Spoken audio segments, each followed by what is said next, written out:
Lockdown લોકોની નજરે કાર્યક્રમમાં ગ્લોબલ બજારમાં આપનું સ્વાગત છે। આજે આપણે એક એવી વ્યક્તિને મળવા આવ્યા છીએ જે છેલ્લા 30 વર્ષથી સેવાનો ભેગ ધર્યો છે। રાજકોટની એક ગરીબ વ્યક્તિ, જરૂરિયાતવાળી વ્યક્તિ ભૂખી ના રહે, સાંજ સુધી એને બંને ટાઈમનું ભોજન મળે એની ચિંતા છેલ્લા 30 વર્ષથી કરી રહી છે બોલબાલા ટ્રસ્ટના જયેશભાઈ ઉપાધ્યાય। જયેશભાઈ ઉપાધ્યાય, ગ્લોબલ બજારમાં આપનું સ્વાગત છે। નમસ્કાર। આમ તો જયેશભાઈની કોઈ આપણે કહેવાય ને આઈડેન્ટિટી કોઈને કહેવાની જરૂર નથી। બોલબાલા ટ્રસ્ટ આખું રાજકોટ જાણે છે આનું નામ। બોલબાલા ટ્રસ્ટ અને જયેશભાઈ આમ તો બંને એકબીજાની સિક્કાની બે બાજુ છે। જયેશભાઈ હંમેશા નાની હોય કે મોટી આફત, બોલબાલા ટ્રસ્ટ અને એમની આખી ટીમ ક્યાંય પણ રાજકોટ માટે આફતના સમયે ઊભું રહેવા માટે બીજું નામ એટલે બોલબાલા ટ્રસ્ટ।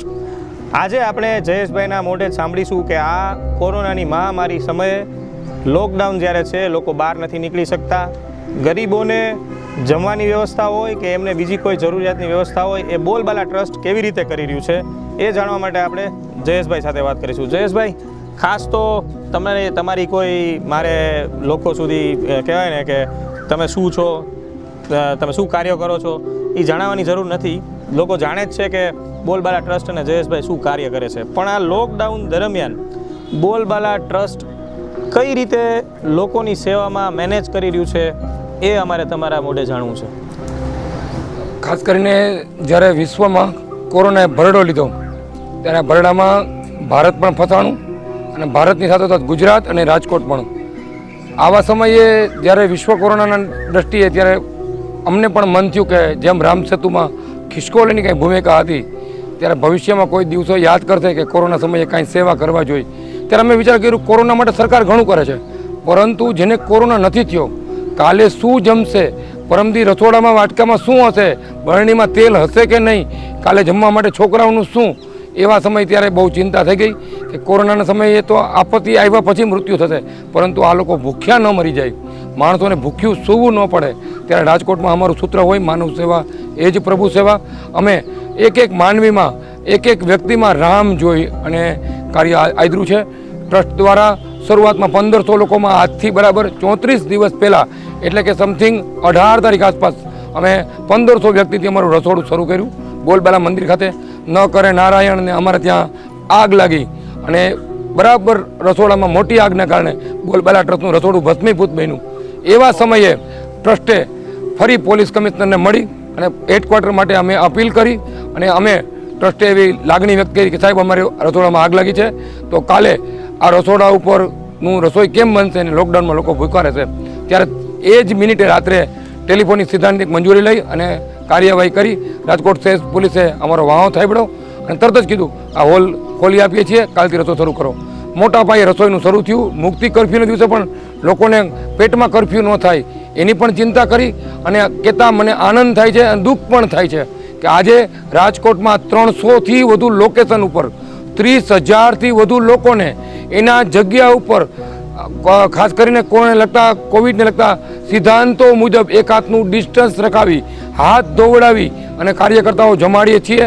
અમારા 40 જેટલા 4 વ્હીલ, 25 જેટલા 3 વ્હીલ, 100 જેટલા 2 વ્હીલ અને ખાસ કરી 350 કાર્યકર્તાઓની ટીમના સથવારે રાજકોટના દાતાઓના સહયોગથી, જિલ્લા વહીવટીતંત્ર અને અનેક લોકોના નાના મોટા સહકારથી, રાજકોટના ટ્રાફિક બ્રિગેડોના સહકારથી, પોલીસના સહયોગથી રાજકોટમાં તમામ લોકો ઉપર અમે કોલિંગ ઉપર ઓર્ડર લઈએ છીએ કે ક્યાં વ્યક્તિ કઈ જગ્યાએ ભૂખ્યો બેઠો છે ત્યાં એને ભોજન મળી જાય। અત્યારે કર્ફ્યુમાં લોકઆઉટમાં બહાર નીકળાતું નથી, પરંતુ જેનો ઓર્ડર આવે ત્યારે ખાસ કરીને જંગલેશ્વર વિસ્તારમાં પણ દૈનિક અમારું ફૂડ જાય અને અન્ય વિસ્તારમાં પણ અમારું ફૂડ જાય એવી ટ્રસ્ટે પ્લાનિંગ કર્યું છે। બહુ માઇક્રો પ્લાનિંગ કરી સમયસર લોકોને એક ટંકનું ફૂડ મળી જાય તો એનું દિવસ ટૂંકો થાય। અત્યારે ખૂબ દિવસો કપરા છે, 32, 35 દિવસથી ટ્રસ્ટ આ કામ કરી રહ્યું છે અને ટ્રસ્ટની ઈચ્છા એવું છે કે રાજકોટમાં કોઈ ભૂખ્યો સૂવે નહીં, ભૂખને કારણે કોઈ મરે નહીં। અને ખાસ કરી બાંધકામ ઝોન, સિવિલ હોસ્પિટલ, ખાસ કરી સ્લમ વિસ્તાર, ઝૂંપડપટ્ટી વિસ્તાર, ડિસેબલ વ્યક્તિઓ, બીમાર વ્યક્તિઓ અને કોઈ પરપ્રાંતીય મજૂરો કે જેનું ખાસ કરીને જમવામાં શું વ્યવસ્થા થશે, ત્યારે એવા લોકોના ઘર સુધી પહોંચી માનભેર 2 હાથે પ્રસાદ પીરથી હાથ જોડીને ટ્રસ્ટ સેવાના કામ કાર્યકર્તા મારફતે કરી રહ્યું છે। અને કહેતા મને આનંદ થાય છે કે 3 મે સુધી તો અમે 100% આ લોકોના પેટને ઠારવાનું કામ કરવાના છીએ. ખરા હાથમાં અન્નપૂર્ણાની પૂજા કરવાનું કામ કરવાના છીએ. ખૂબ મોટી ટીમ, મોટા રસોઈયાઓ, મોટા વાસણ, કદાચ એવું પણ હું કહી શકું સૌરાષ્ટ્રમાં સૌથી મોટું સરકારી સંસ્થા સહકારનું જેમ રસોડું હોય એવું સંસ્થાગત રસોડું જો કોઈએ શરૂ કર્યું હોય તો એ યશ અને એ આશીર્વાદ બોલબાલા ટ્રસ્ટને મળવા પાત્ર છે. બહુ સારી વાત છે જયેશભાઈ. આમ તો બોલબાલા ટ્રસ્ટ શું કાર્ય કરે છે એની રાજકોટ આખાને ખ્યાલ જ હોય છે. તમામ ન્યૂઝ ચેનલથી માંડીને બધા જ સમાચાર પત્રો બોલબાલાના આ કાર્યને કવર કરતા હોય છે. આજે અમે તમારા આંગણે એટલા માટે આવ્યા છીએ જયેશભાઈ કે તમે રોજ 30,000થી વધુ લોકોને અને એવા લોકોને કે જે અહીંથી પોતાનું કદાચ દાહોદથી આવેલા હોય, બીજેથી આવેલા હોય, અલગ અલગ જગ્યાએથી ગોધરાથી આવેલા હોય, એવા મજૂરો રોડ ઉપર રખડતા ભાટકતા એવા લોકો જે ફુગા વેચવાવાળા એવા નાના નાના કે જેની ચિંતા કદાચ ચાલુ દિવસોમાં પણ લોકો નથી કરતા હોતા એવા લોકોની ચિંતા હંમેશા બોલબાલા ટ્રસ્ટ કરી રહ્યું છે. આ સમયે તમે એક બોલબાલા ટ્રસ્ટની ટીમ તો છે જ, પણ સાથે સાથે રાજકોટ સિટીના એવા ઘણા બધા કાર્યકર્તાઓ હશે કે જેણે તમને આર્થિક અને શારીરિક સહયોગ આપ્યો હશે. તો આપ એ લોકો વિશે, સરકારના તમને જે સરકારી મદદો મળી છે એના વિશે અમારે દર્શકોને જાણવું છે કે જયેશભાઈ અને બોલબાલા ટ્રસ્ટ જે કાર્ય કરો છે એમાં બાકીના લોકોનો શું સહયોગ તમને મળે છે? ખાસ કરીને રાજકોટ સિટી પોલીસે જ અમારી પહેલ કરી. સૌપ્રથમ આટલો મોટો કોમ્યુનિટી હોલ ટ્રસ્ટને ખોલી આપ્યો. ઓન ડ્યુટી પોલીસ, અમે જમાડવા જાય તો અમારી ઉપર હુમલો ભૂખના કારણે ન થાય, ઓન ડ્યુટી પોલીસ ફાળવી અને જ્યાં ક્યાંય લોકોને આંગળી ચીંધી.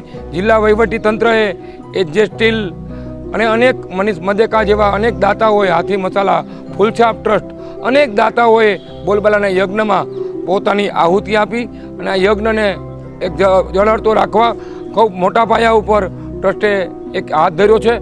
અને અમારી ઈચ્છા એવી છે, જો આ ઘણા લોકોએ અમને એમ કીધું કે આ ખેતર મારું નથી, બોલબાલાનું છે, જે શાકભાજી જોઈએ એ ઉપાડી લ્યો. તો કોઈએ કીધું આ ગાડી મારી નથી, આ ગાડી મારી નથી, કિંમતી ગાડીઓ ટ્રસ્ટને વાપરવા માટે આપી દીધી.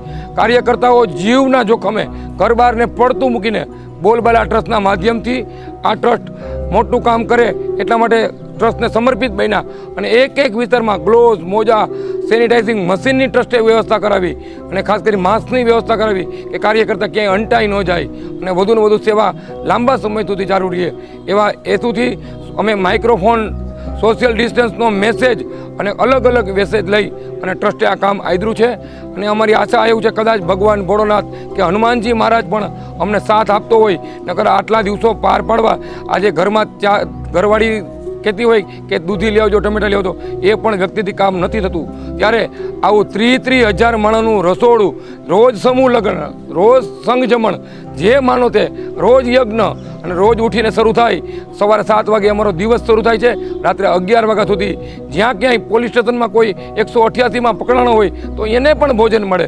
ક્યાંય પણ ભૂખના કારણે લોકોનો અવાજ બંધ ન થઈ જાય, કોઈ શાંત ન થઈ જાય, એવા હેતુથી બોલબાલા ટ્રસ્ટે આ નિર્ધાર કર્યો છે.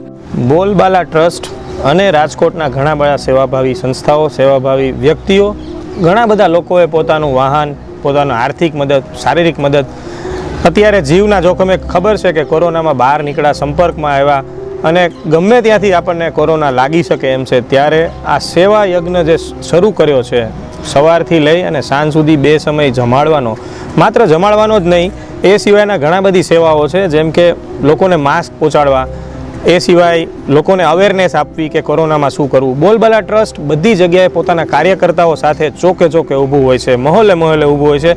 જેવા વિસ્તારમાં આપણે કદાચ ચાલુ દિવસોમાં પણ જવાનું પસંદ ના કરીએ, ત્યાં બોલબાલાની કાર, બોલબાલાની ગાડી અને એનું ભોજન હંમેશા સવાર અને સાંજ અત્યારે પહોંચી રહ્યું છે. સેવાના ભેગ ધરેલા જયેશભાઈ અને બોલબાલા ટ્રસ્ટના તમામ કાર્યકર્તાઓને ખૂબ ખૂબ શુભેચ્છા. આવતા દિવસોમાં ખબર નથી આ કોરોનાની મહામારી ક્યાં સુધી પહોંચવાની છે. જી, ક્યાં સુધી પહોંચવાની છે આપણને નથી ખબર કે આ મહામારી, અમેરિકામાં તો અત્યારે લોકોએ હાથ ઊંચા કરી દીધા એવી પરિસ્થિતિ છે, ત્યારે ભારત દેશે અત્યારે લોકડાઉન કરીને એટલી બધી સાવચેતી દર્શાવી છે. આજે રાજકોટની અંદર પણ લિમિટેડ કેસ થઈ ગયા છે અને ગુજરાતમાં કે ભારતમાં અમેરિકા કે બીજા વિશ્વના મહાસત્તાઓ જેટલા કેસીસ નથી, ત્યારે આવી બધી સંસ્થાઓ સામે આવીને જે સેવા કરી રહી છે એ બધી સંસ્થાઓને, બોલબાલા ટ્રસ્ટને ખૂબ ખૂબ અભિનંદન. આપણે જયેશભાઈને હવે એક મેસેજ આપવા માટે કહીશું કે એ લોકોને અને સેવાભાવી લોકોને ખાસ તો કે જેને ખરેખર સેવા કરવી છે એ બોલબાલા ટ્રસ્ટના માધ્યમથી કેવી રીતે સેવા કરી શકે. એ સિવાય પોતાના દ્વારા કેવી રીતે લોકોની મદદ કરી શકે, સેવા કરી શકે, એ આપણે જયેશભાઈને પૂછીશું. જયેશભાઈ, આપ એક મેસેજ ખાસ અમારા દર્શકોને આપો. ખાસ કરીને આ ફાઇટું છે અને થીગડું દેવાની વાત છે. આવા સમયે એકલું બોલબાલા સમગ્ર દેશમાં વિશ્વમાં રાજકોટમાં પહોંચી શકશે નહીં. ત્યારે હું સૌ સંસ્થાઓને, જ્ઞાતિ ધર્મ સંપ્રદાયોને હું ખૂબ અપીલ કરું છું કે સૌ જેટલી થાય, જે પ્રકારની મદદ થાય તેટલી વધુને વધુ મદદ કરીએ, એટલો વધુ સપોર્ટ કરીએ. અત્યારે સેવા પ્રવૃત્તિની ખૂબ જરૂર છે. સાંસ્કૃતિક પ્રવૃત્તિઓ ખૂબ થઈ. અત્યારે માત્ર ને માત્ર સેવા વિષયને સૌએ મોખરે સ્થાન આપવું જોઈએ. આપણે ત્યાં કામ કરતા 2, 5, 10, 25 આજુબાજુવાળાને ભાઈઓને મદદ કરવી જોઈએ. સરકારના કાયદાઓના નિયંત્રણનું પૂર્ણ થયે પાલન કરવું જોઈએ. અને ખાસ કરીને આવી જે સંસ્થા કામ કરતી હોય, જે ગામમાં જે જગ્યા ઉપર કામ કરતી હોય, એ જગ્યામાં, એ ગામમાં એ સંસ્થાને મુઠ્ઠી ચોખા અથવા 2 વસ્તુ નાની મોટી મદદ કરવી જોઈએ.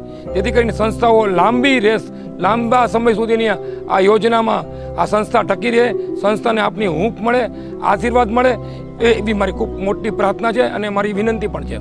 તો આપણે વાત કરી બોલબાલા ટ્રસ્ટના સંસ્થાપક જયેશભાઈ ઉપાધ્યાય સાથે.